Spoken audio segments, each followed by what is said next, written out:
This episode of Shot Mechanics is brought to you by Deuce Brand, cutting-edge wristwear designed specifically for athletes and performance. Look good, play good with Deuce Brand. Check out the full collection at deucebrand.com.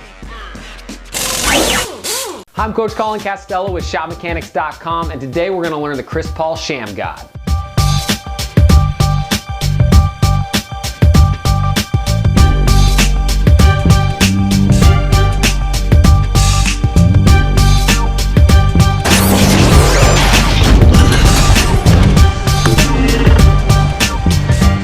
Although Chris Paul isn't the creator of this move, he uses it whenever he gets the opportunity to devastate the defense. Notice how this move works really well in high ball pick situations. That way the ball handler has extra space when they're attacking that second line of defense. Now before we break it down, show us a little love with a like, comment, or a subscription. It helps the channel grow and we couldn't be more thankful. And to say thanks for being such awesome fans, we're going to give you a free copy of our 10-minute shooting trainer. Just click the annotation up there. Now after we break down the move here in just a second, stay tuned because we're going to have an annotation that you can click that'll take you to the counter of this move. Alright, without further ado, let's learn the Chris Paul Shammgod.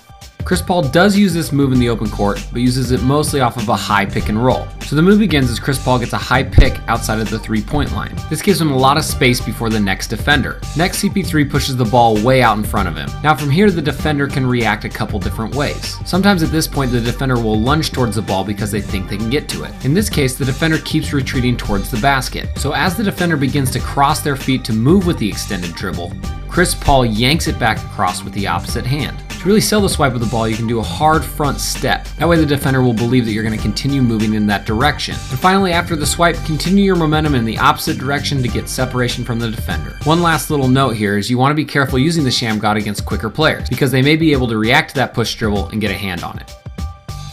Alright, so it really wasn't that difficult. You just want to remember the three main keys. Number one, you want to push the ball out in front of you, further than you normally would. That's going to get the defender either to come in or explode backwards in their defensive stance. Right, as soon as you got them leaning in one direction or the other, you're going to reach across with your opposite hand and swipe the ball back. This change of direction is really going to break their ankles. And finally, use that swipe dribble to get extra separation for an open jump shot. And that is all there is to it. Now, if you want to learn the counter to this move for quicker defenders, click the annotation below. They're a great 1-2 combination to have together. Also, feel free to let us know what move you'd like to see next in the comment section below. But before you go, hit that annotation in the upper right-hand corner that'll get you our free 10-minute trainer workout. I personally guarantee that it'll make you a better shooter in only 10 minutes a day.